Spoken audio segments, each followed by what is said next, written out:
हाय दोस्तों, welcome to another episode of our vlogs. This is me your host Nitin. तो guys, आज से हम एक नई सीरीज शुरू करने जा रहे हैं। तो आज उसी सीरीज़ का पहला वीडियो हम आपके सामने लेकर के आए हैं। तो क्या है ये सीरीज़ और इस सीरीज़ की खासियत क्या रहने वाली है, इसके बारे में आज हम करेंगे पूरी बात। लेकिन जिन्होंने अभी तक चैनल सब्सक्राइब नहीं करा है, आप तो कर लो यार, आपके भाई का चैनल है। इतने सारे लोग देखने आते हो, इतना प्यार देते हो, बस चैनल सब्सक्राइब नहीं करते हो। तो चैनल सब्सक्राइब कर लो यार, आपका कुछ नहीं जाएगा। लेकिन हाँ, आपके चैनल सब्सक्राइब करने से, वीडियो के ऊपर कमेंट करने से और शेयर करने से हमें तो बहुत मोटिवेशन मिलता है इस तरीके के वीडियोस को आगे बनाते रहने के लिए। तो शुरू करते हैं वीडियो को बिना किसी देरी के, इस उम्मीद के साथ कि आप तक ने अभी तक चैनल को सब्सक्राइब ऑलरेडी कर लिया होगा। तो आइए शुरू करते हैं।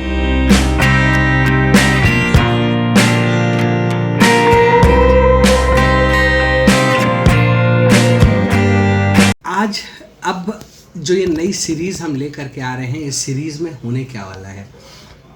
इस सीरीज़ में होने ये वाला है कि रिक्वेस्ट आपकी फुलफिल हम करेंगे।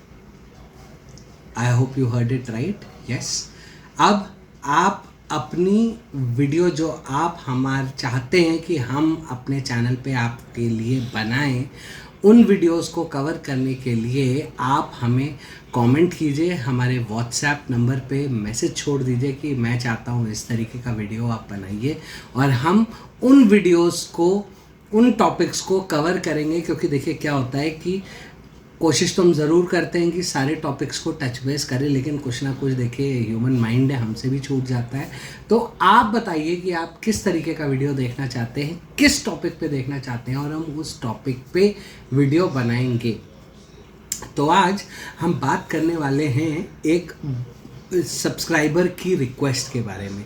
तो उनका हमसे ये कहना था कि वो आर्मी में हैं और उन्हें काफ़ी लंबे समय के लिए अक्सर जाना पड़ जाता है अपनी पोस्टिंग पे। तो जिसकी वजह से क्या होता है कि वो अपनी बाइक को कई कई महीनों तक इस्तेमाल नहीं कर पाते हैं।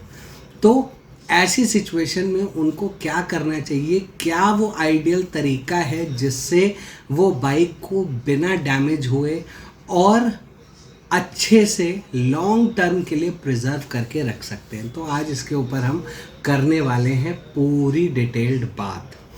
तो गाइस, सबसे पहले स्टार्ट करते हैं हम लोग बाइक के पेंट से।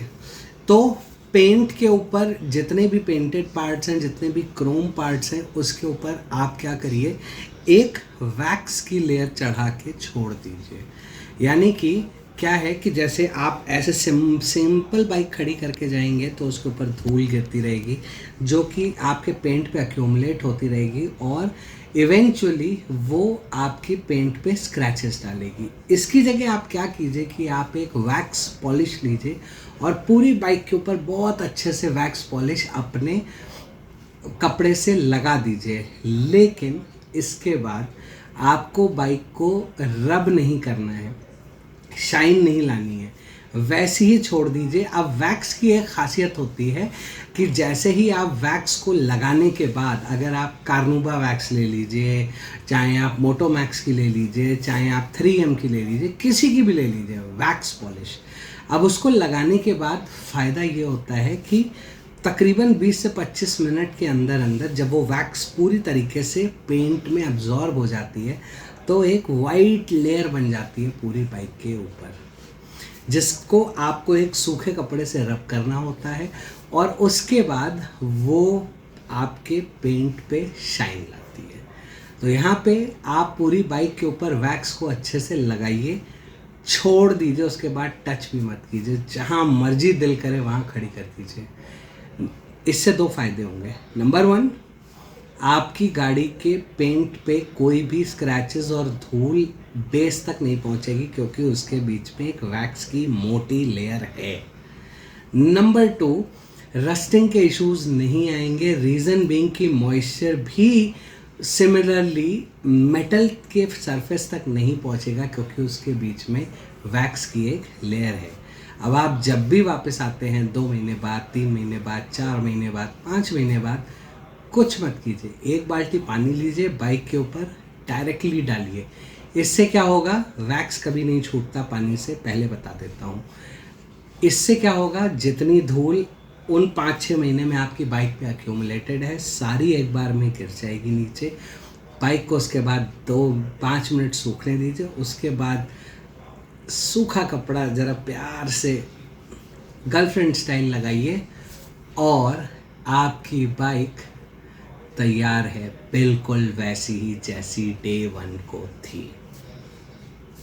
दूसरी चीज़, अगर आप बाहर जा रहे हैं तो हमेशा अपनी चेन को बहुत अच्छे से लुब्रिकेट करके जाइएगा, यानी कि चेन लूब जो है अच्छे से बाइक के ऊपर लगा के चेन के ऊपर तभी जाइएगा, क्योंकि क्या होता है, चेन एक ऐसा पार्ट होती है जो सबसे ज़्यादा वेयर एंड टियर को लेती है बाइक में। तो अगर आप उसके ऊपर अच्छे से चेन लूब लगा के जाएंगे, क्योंकि अब आप बाइक चलाएंगे नहीं तो वो चेन लूब वहीं की वहीं रहेगी, सूखी रहेगी, लेकिन रस्टिंग नहीं आएगी चेन में। तो ये हो गया पॉइंट नंबर 2। पॉइंट नंबर 3, अगर आप 2 महीने से ज़्यादा के लिए जा रहे हैं तो पेट्रोल टैंक को एब्सोल्युटली एम्प्टी कर दीजिएगा। अगर इसका बहुत आसान सा तरीका ये है कि आप पेट्रोल, एक तो आप चलाते रहिए, जब ट्रिप एफ में आ जाए तो ट्रिप एफ में आप एक तरफ झुका करके पाइप से पेट्रोल निकाल लीजिए। वो एयर ब्लो पंप एक्शन जिसे कहते हैं, जैसे आप पतला सा पाइप बॉटल में रखिए, टैंक को ऊपर से प्रेस कीजिए, बॉटल को प्रेस कीजिए, छोड़िए, पानी पेट्रोल भरना शुरू हो जाएगा। आई एम सॉरी, पानी बोल गया, पेट्रोल भरना शुरू हो जाएगा। तो पेट्रोल बिल्कुल एम्प्टी कर दीजिए, क्योंकि जो भी पेट्रोल आपकी गाड़ी में रेजिडुअल रह जाता है वो ख़राब हो जाता है, जिसकी वजह से फ्यूल पंप वगैरह में दिक्कत आती है। ये हो गया पॉइंट नंबर 3। चौथा पॉइंट, आपकी रॉयल एनफील्ड में आफ्टर BS6 से पहले वाली गाड़ियों में तो आपको टर्मिनल खोलने पड़ेंगे। BS6 मॉडल से रॉयल एनफील्ड ने एक बहुत यूनिक सा कपलर ऐड कर दिया है, जिसको कि आपकी बैटरी को आपकी गाड़ी की वायरिंग से कम्प्लीटली डिस्कनेक्ट कर देता है। अब इस कपलर को हटाने का बैटरी से पीछे रीज़न ये नहीं है कि बैटरी की लाइफ बढ़ जाएगी, नहीं, बिल्कुल ऐसा नहीं है, लेकिन बैटरी लगी रहने की वजह से कोई भी शॉर्ट सर्किट होने की संभावना बिल्कुल ज़ीरो हो जाएगी। और हाँ, बैटरी सेविंग ऑफ कोर्स होगी, लेकिन अगर आप कहें कि लाइफ बहुत बढ़ जाएगी, ऐसा नहीं होगा। लेकिन इन एन इवेंट की, मान लीजिए कोई चूहा या कोई जीव जंतु आपकी बाइक तक पहुंचता है और अगर उसमें कोई तार ऐसा काट देता है तो वो करंट बाकी जगह फैल के शॉर्ट सर्किट होने की संभावनाएं बिल्कुल ख़त्म हो जाएंगी। 5वीं पॉइंट, अपनी बाइक को अगर कोशिश कीजिए कि आप किसी शेड में खड़ा कीजिएगा, बरसते पानी में खड़ा मत कीजिए, या बिल्कुल ओपन हीट और एटमॉस्फेयर में खड़ा मत कीजिए। रीज़न बीइंग कि अगर आप बिल्कुल ओपन में खड़ा करेंगे तो पानी है, धूप है, ठंड है, ये सारी चीज़ें मिलके, देखिए होता तो मेटल ही है, तो नुकसान आपने जहाँ पॉलिश लगा दिया वहाँ नहीं करेगा, लेकिन कहीं तो ऐसी जगह भी बचेगी ना जहाँ आप पॉलिश नहीं लगा पाओगे। चैसी के कई पार्ट्स होंगे तो वहाँ पे रस्टिंग के इश्यूज़ हो सकते हैं। तो कोशिश कीजिए कि अपनी बाइक को आपको हमेशा शेड में पार्क करके जाना है, प्रेफरेबली जहाँ पे पानी का कम से कम उपयोग हो।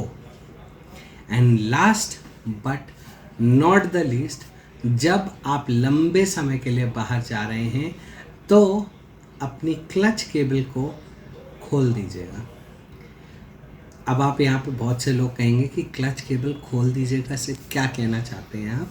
गाइस, इसका कहने का तात्पर्य ये है कि अगर आपने देखा होगा कि जो आपकी क्लच की केबल होती है, अगर आप उसको प्रेस करें और जो केबल का लॉक होता है इंजन के पास से, अगर आप उसको निकाल दें तो क्लच फ्री हो जाता है।